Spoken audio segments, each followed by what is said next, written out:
Welcome to Full Measure. I'm Sharyl Attkisson. Everyone knows that medicine has saved countless lives. Civilization might not exist today without it. But in the most prescribed country in the world, prescription drugs are also a leading cause of death. According to Harvard University's Center for Ethics, each year properly prescribed drugs in the U.S. cause about 2.74 million serious adverse drug reactions and about 128,000 fatalities, 350 deaths a day. In 2014, the world's top 10 pharmaceutical firms pulled in $429.4 billion in revenue. Their profits range from 10 to 43%. With all that money at stake, it's easy to see why you don't always get the whole truth about a drug's risks. In recent years, major drug companies have paid over $13 billion to resolve federal, civil, and criminal allegations of fraud, many involving popular and widely used drugs. Today, a chilling case in point. An anti-psychotic pill called Risperdal made by Johnson & Johnson's pharmaceutical subsidiary, Janssen. Some of the material in this report may be too graphic for sensitive viewers and children. Josh Scholl was in 7th grade when he noticed something upsetting. I'm like, this isn't normal. So I went to my parents and I'm like, hey, there's this lump under my breast. Can you guys check it out? And they felt it and they're like, ooh, that's not right. And so we went to the doctors for it. You were like a 10-year-old kid at the time. Mm-hmm.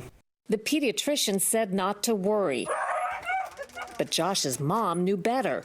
She wondered if one factor could be Risperdal, the prescription medicine Josh had been taking for 4 years for tics from Tourette's syndrome. I'm one who likes to research things, so I got on Google right away and started researching boys and medicines and found a few moms out there who had posted their kids were on Risperdal who also developed lumps. So I called the pediatrician back and said, I want him off this medicine. And so we stopped it that day. What was the pediatrician's response when you linked the lump in his breast to the medicine? I think they just thought I was a paranoid mom and agreed to switch the medicine just to appease me. But I don't know, mom's intuition, I knew something was wrong. Hey, good girl. Mom was right. She didn't know it then, but thousands of boys taking Risperdal were growing female breasts. Some of them even produced milk. It's a condition called gynecomastia, shown in this unidentified Risperdal patient. It can happen when a male has a spike in a naturally occurring hormone called prolactin. Experts say Risperdal can cause prolactin levels to rise. I remember one of my best friends had a swimming pool and we would all go to his house and go swimming, and none of them had like larger breasts or any lumps or anything. Did you ask your friends, or you just were? I asked one of them. I asked the best friend if he had like ever noticed anything about his breast, and he's like, no, I never noticed. And I'm just like, oh, okay, it's weird that's happening to me then. He stopped taking the medicine, but the breasts continued to grow. It was over, I think, a 2-year period where they said, wait 6 months, it'll be gone in 6 months.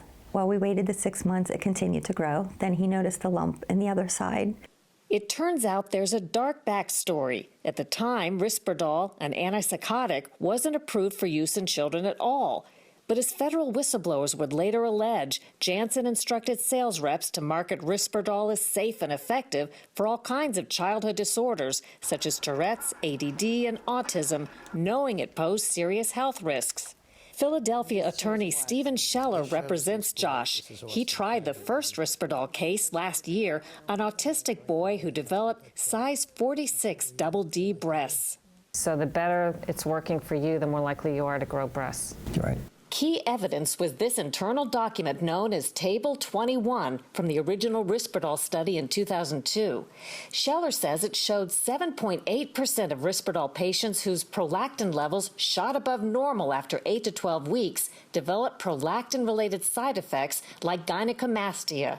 Janssen insiders seemed concerned in internal documents. How do you want to handle the one significant value, asks a reviewer.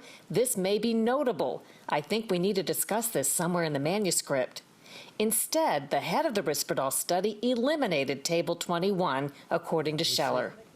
He specifically made the decision not to tell the public, not to tell the doctors, not to tell even the FDA or anybody about this study that they did in 2001 or 2 that specifically finds the association, even though the law requires it.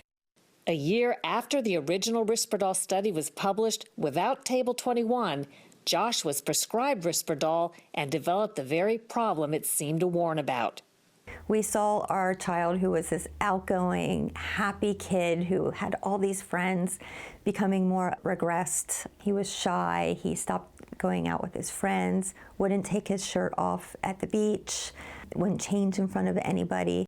Yeah, it was very difficult because me personally, I ran cross country starting my 8th grade year. And so cross country starts in the summer, it gets really hot. So all my friends would take their shirts off, and I was self-conscious. I didn't want to take my shirt off. I'm like, oh, it's 90 degrees, but, you know, do I want to take my shirt off because I have these breasts? And, you know, no one else had to make that decision. And then if I did take it off, I felt self-conscious. I was looking around town like, oh, is that person in that car looking at me? You know, is my friends looking at me? You know, it was really bad. Johnson & Johnson had no comment on Josh's case and declined our interview requests. In a statement, the company said it did not withhold any relevant data.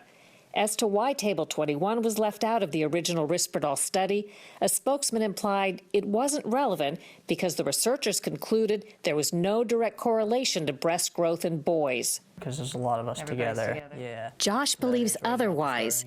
There are no photos of him at his worst. He stopped having his picture taken. Like some with severe gynecomastia, he chose a drastic solution, a double mastectomy. We went to the breast surgeon who, after seeing him, said he had the largest breasts in a boy that he had ever seen in this area and agreed to do the surgery. He had a bilateral mastectomy done, so he was off school for about 6 weeks. It must be a fairly traumatic surgery. It was very traumatic for him. He had double drain tubes. He had those in for a week. He had home nursing coming twice a day, but he couldn't move. He had to lay flat on his back because whenever he would move, the tubes would move and they'd be painful. They actually did reconstructive surgery. One side was bigger than the other, so they had to remove the nipple, and then we removed a lot of the tissue and replaced the nipples. How old was he when he had the surgery? It was 2 months before his 13th birthday. So he was 12 years old. Almost no one ever knew why Josh was out of school those 6 weeks. He's one of 10,700 Risperdal patients now suing drug maker Janssen. The risks are being hidden from the public because the companies want to be able to sell as much of their product as possible. Parent company Johnson & Johnson told us Risperdal has helped and is still helping millions of patients with debilitating mental illnesses and neurodevelopmental conditions as part of a comprehensive treatment plan. I've recently learned about what some of these boys have gone through. I didn't know some of them are lactating. I didn't know some have developed third breasts. And Josh was fortunate to not have to go through those steps, I think because we were diligent and caught onto it quickly and got it taken care of. But my heart goes out to the kids that weren't as lucky. Today, it takes a lot of guts for Josh to talk publicly about what happened to him, and even more to show it. But he's done hiding his scars. About the experience, it was one that I wish I didn't have to go through. And I hope all the other kids that are going through it, you know, I feel bad that they had to go through it too. Because, yeah, the company, I think they knew that it developed gynecomastia, and, you know, to make us, all of us, go through it, you know, it's not just like it's me and a handful of other people, it's thousands of people that are going through it. So to make all of us go through it, and they knew just to make a profit, it's sickening. In 2013, Johnson & Johnson paid $2.2 billion to settle a host of criminal and civil fraud claims, illegally marketing Risperdal and other drugs, paying kickbacks to doctors and nursing home pharmacies to prescribe Risperdal, knowing it posed stroke and serious risks to older patients, claiming Risperdal lessened diabetes risk. It did the opposite. Johnson & Johnson wouldn't say how much money it's made from Risperdal or how many are taking it. Ahead on Full Measure, on a week when he takes a huge step toward the Republican nomination, we look into the battle of managing the two sides of Donald Trump. It's disgusting. Do you want that for your president? I don't think so. But if America fights, it must only fight to win.